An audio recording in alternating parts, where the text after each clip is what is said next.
How's it going, everybody? So during the demo, I'm going to show you guys basically how to build your foam template, your foam tool to make your historical form. So we've chosen a form that some of the parameters where it needed to be taller than it was wide, right? It needed to be radially symmetrical. It also needed to be within 10 to 12 inches. We decided was a good height, and have some sort of compound curve. So hopefully all of you have those printed off and ready to go for class, so we can get into how to build the physical tool that's going to help us build our historical form. Okay. So some of the things you're going to need in order to complete this, the tool building part, is first we're going to need a Sharpie or a pencil or something, or a pen, some sort of writing device. You're going to need some glue, which I have glue in each studio space, and I can tell you where those are. They'll be in a little bucket, probably up by the sink, that we can kind of sanitize and do that sort of stuff when we're done. You'll also need some of your tape, painter's tape. You're going to need an X-Acto blade or a box cutter of some sorts. This is going to give us a nice fine cut, so your X-Acto blade. You're also going to need your scissors. You're going to need some foam board, which I purchased for everybody. Everybody will be getting a sheet of foam board. You're also going to need your image. You should have 2 copies. Those I had you print off 2. One to kind of like maybe keep this here, like, you know, as you're building, you have a reference, and you're not just building just straight from the template. You actually have something to look at. It doesn't need to be printed in color. We're going to be working surface and things like that later, but this is kind of just the way it printed when I printed it off here. And the other one is, or just the other reason would be potentially you break or lose your template. You can build another one if you need to, and I should have enough foam for you to at least do 2 templates if you would need to. Okay, so here I have my form, right? So this is the vase that I chose. It's a Ming Dynasty vase from Jingdezhen, China, and they're known for these blue and white wares. I think some of you, maybe 1 or 2 of you, might have chosen a form from there. Tons of resources, tons of information on the work. It's like the porcelain capital of the world too. So there's a lot of industry going on there. Okay, anyway. So here's my form. So remember, I had you make sure it was at least 10 inches. So if I were to measure this out, this is exactly 10 inches from the bottom of the vase to the top of the vase. Not the bottom of the paper to the top of the paper, but the bottom of the vase to the top of the vase. The actual image is 10 inches perfectly. So I didn't need to take this to the print shop. I just scaled this up a little bit. I think I took it up to like 129%, and it still was able to capture all of the sides, because this is the most important part for us right now, is this profile. It's the most important part. So if some of that was cut off, you're going to need to rescale it so that it's your entire image is in here, and we're getting that profile curve. Okay, so the first thing I'm going to do is actually just cut this image out. So I'm trying to think, maybe if we fold this in half first. So what I'm going to do is fold this piece of paper in half. Okay, first I'm just going to fold it right in half. I like to do it this way because I can line the edges up and I can get it perfectly in half. The only way you wouldn't do this is if your image isn't centered.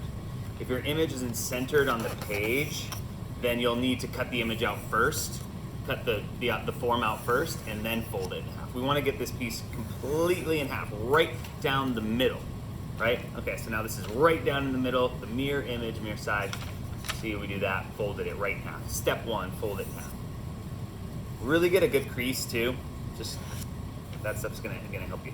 The next thing I'm gonna do is actually I'm gonna look at the bottom. So in my image, it's hard to tell here, but it actually curves up. So I'm not getting the full, because it's a round bottom, and the way they shot the image, it's hard to really capture that. So what I'm actually gonna do is kind of take it down a little bit, straighten it off, because I want this bottom to be straight, because it's gonna actually kind of line up on the table or on the back head or however I'm doing it. So I'm gonna use my marker, and I'll kind of go ahead, I'll show you.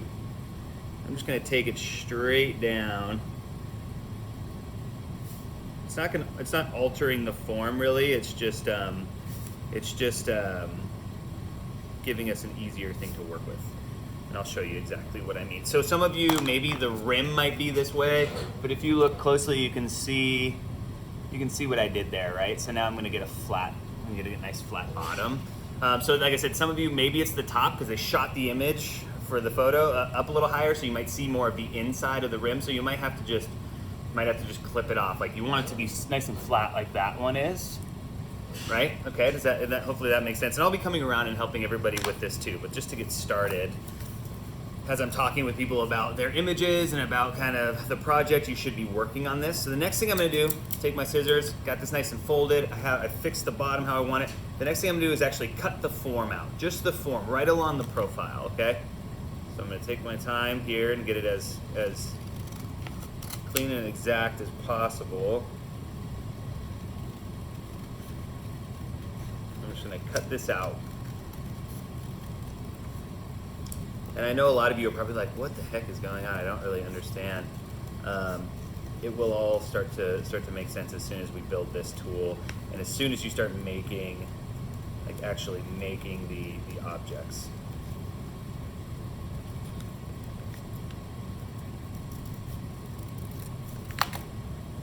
Okay.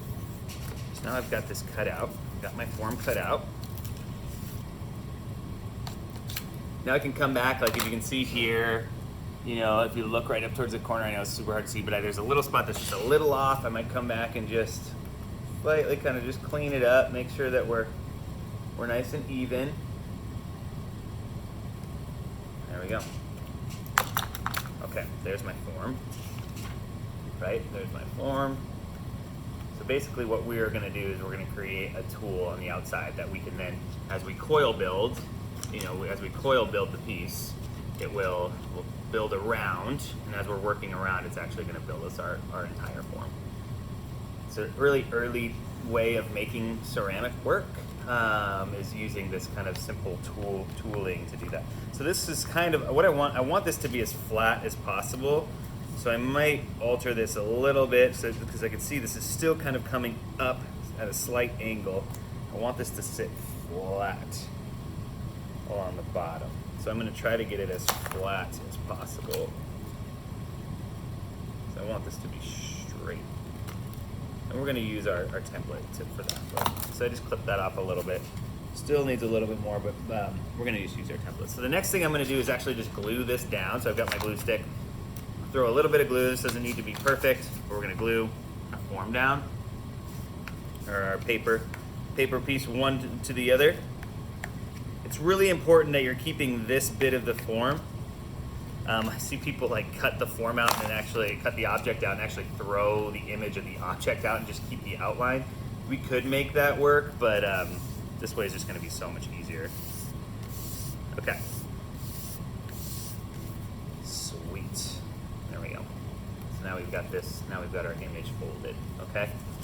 The next thing we're going to do, this part's really important. So we have the straight edge and we have the straight edge. That's going to line up with the edge of your poster board. Okay. I want you guys to use a flat edge, a factory cut flat edge, and a factory cut flat edge for your corner. That way we're getting the cleanest, sharpest line. We're not like kind of like, you know, we may think we cut a straight line, but it's actually going to be off a little bit, and that could send our piece off just enough to where it's going to alter in the end of our building. So the next thing I'm going to do is actually just kind of line this up on the edge, right along the edge. So it's going to look something like this. I'm going to go ahead and glue this down. So flip it over. I'm going to glue the image. I'm going to glue my image right to the poster board.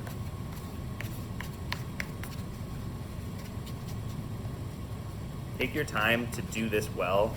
This you're setting up the tool that's actually going to build this object, so you want to make sure you do a good job. So use a good amount of glue, keep it clean, do all that kind of stuff. Okay. So here we go. I've glued this side. Remember, my square edge here, flat edge, is going to line up with the flat edge of this. Bottom is going to line up with the bottom here. Right along this 90 degree, I'm going to lay this down, line it up along the edge of the poster board, and then really secure it down, really fasten it down.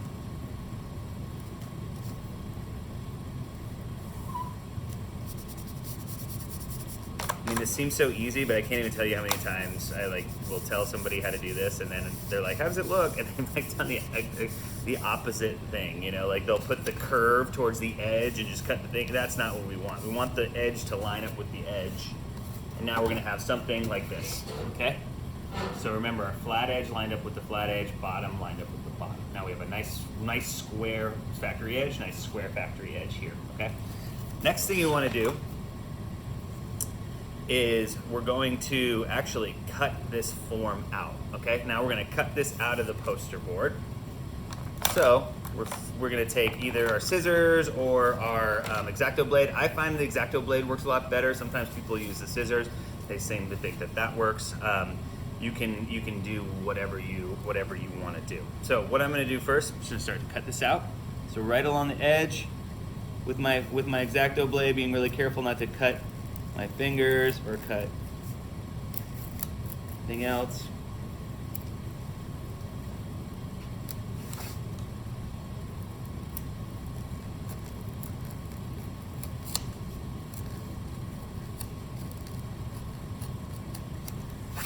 Blade is kind of dull. It's giving me trouble. But if you kind of like push and kind of do like a cutting, kind of like sawing kind of motion, that seems to work really well.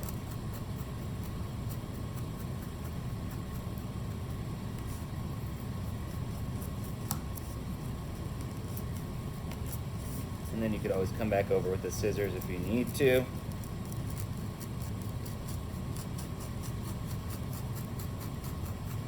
Following the profile down. So we're cutting the profile into the form.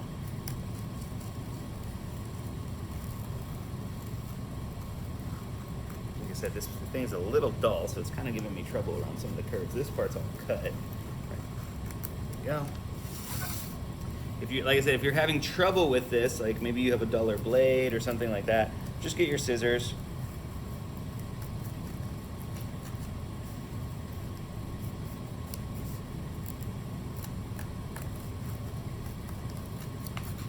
Okay, cut through, there we go. So I've removed this piece out, right? I've removed my piece. And now I'm left on the board with something that looks like this. So now this would be a time if I had anything kind of hanging out, I could come over and clean it up. If it was really uneven or there was something going on, I could come in and do a little bit of surgery here if I needed to. This looks pretty good. The next thing I want to do is get a ruler. So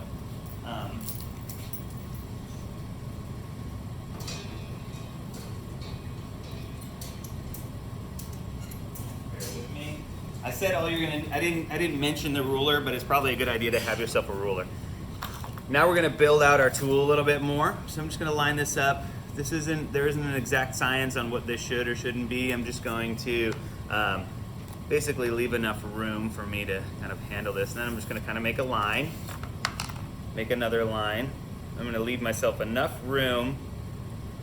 Line that up. That should be perfect. Enough room to actually hold on to it so I can kind of pin it up.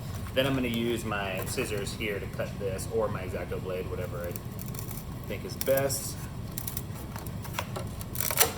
X-Acto blade probably would be a little bit easier. I'm going to use my blade, just line this back up, cut along. Cutting way nicer than the scissors, especially straight lines using the X-Acto blade is kind of where it's at. All right. Like I said, take your time to make sure you're getting even cuts. It's just gonna help you out so much better in the end. Okay, so I can set this aside. Now if I needed to, if I messed this one up or something, I could flip it. I could eventually also use this side right here. This will work too. Okay, so now I've got this form here, right? Okay, so here's the top. This is the top, this is the bottom. So I'm just gonna go ahead and indicate that just to help me out a little bit. Top. Okay, so then I've got something that looks like that. So I know every time I grab my piece, I know some of you, I mean, it's going to be really apparent on some of yours, but some it might not be. Like this could potentially be, I don't know, who knows, you know? So this is just like just always done this on when I make these kind of tools. You can do it on the back side if you want, but I'm just doing it on the side where I'm actually going to be holding it to. I'll do it on the back just in case I move it to the left too as well. Okay, so you can design this however you feel best, okay?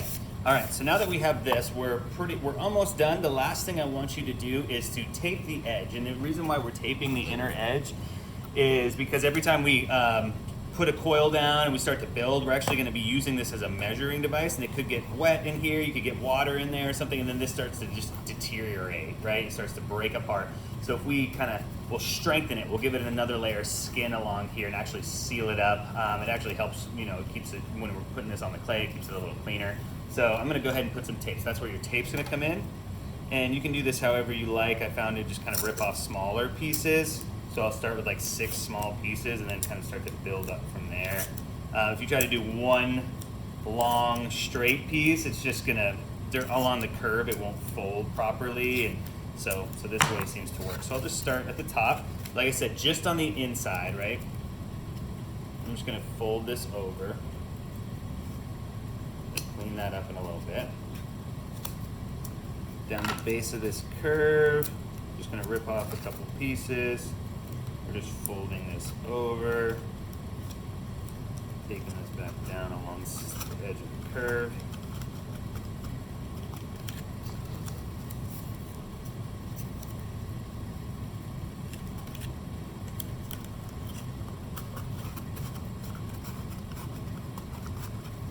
So this is a guide that we will be using coils to match. So it's not like we're casting this into place where it's gonna pick up all the little details. We just need a reference point. We need to make sure we're staying on track. So this is like our guide. I like to think about this like when you're learning how to write, and they have like the little things where it's like line, dotted line, dotted line. It gives you like a frame to then write into. So you're learning how to write straight, but you're actually, you know, you're given you can line up everything, and you can work on alignment and things. So that's what this is actually going to do. This is going to help us make sure that we're staying aligned, and it's going to give us our profile, right? So this is a profile template, and you'll see this when people are working with plaster wheels and things, or in some metal fabrication, you'd see some stuff like this too, where you're given a die. And this is basically the die, the template that's going to kind of outline it. So this would be roughly what we're looking for the tool. See, notice I have enough room to like really grab this with my hand. I don't want to see anything with like a little tiny sliver of this. You want to make it a bit substantial.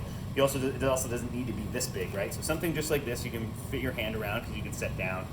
If you have this tiny little piece that's coming in all the way over here, that's something we're gonna need to work on. That's if you have like a really rounded bottom on your object. We want it to come straight down and flat to something like that. Or some of you might have like a foot here, that like in more of the Egyptian pots that might have a foot that kind of goes all weird. That's fine, as long as it's not like this like tiny little sliver of something. Like I don't wanna see anything like, potentially, this is just going to be rough looking, but I don't want to see anything that's going to go like kind of, you know, right, kind of like this sliver underneath here to give us that. We'll work with that if we have to. We want it to kind of come down flat. So see, we also have enough room up top if I need to do anything like that. There we go. So essentially what's going to happen, so this is a finished template, right? This is a finished template. How this is going to work, right, is we're going to be using a number of banding wheels. So this is called a banding wheel. And you'll be laying out a flat slab. So if you finish this, you can actually start with a slab, and I'm going to show you how to consider the slab. But what we're going to do is we're then going to start to coil build. So pretending this was the coil, as we move the wheel around and we build around, right? We're building to this template. So we're going to go, and as we're rotating around, this thing is going to rotate, right? Something like this, and then we're going to get our pot in 3 dimensions, something like this, okay? So if you can imagine, here's the template for my pot, kind of looks like this. Here's that profile, blah, blah, blah. So here's this, right? Here's my template. I'm gonna be building, here's a slab that I'll put in the bottom, right? And then I'll be building coil, coil, coil, coil, coil, coil, coil, coil, all the way up. And as we're doing that, right, here, this will probably just be a single coil on the top. But as we're doing that, we're pinching them up and we're doing that sort of thing. So as that happens, and we're rotating around in a circle, we're actually starting to build, we're building this form, okay? Now it seems a little tricky. but we'll be able to get it, right? We'll be able to get it once we're done. So it's once we build this and it revolves all the way around, bam, back, we're gonna have ourselves a pot, okay? Hopefully that makes sense. So in class, I want everybody to start prepping this up. If you have any questions or concerns, just kind of holler at me, but you should be able to follow this video step for step and be able to do that. Some of the most important things to remember to take away from this is that we are lining up our piece on a flat edge and a flat edge. This needs to be flat, this needs to be flat. And you all will have brand new pieces, so there might be one cut edge. So do the factory edge, the super straight edge, and that's where we're gonna be lining up our form like this, right? The folded piece right on there. You wanna make sure it's as square as possible, fold it really nicely, cut it out really nicely. And then you'll actually have this little piece that you could reference. You could take it and kind of use it to kind of see. But just imagine this kind of rotating around to make your, once this revolves 360, it's gonna give us a form, okay?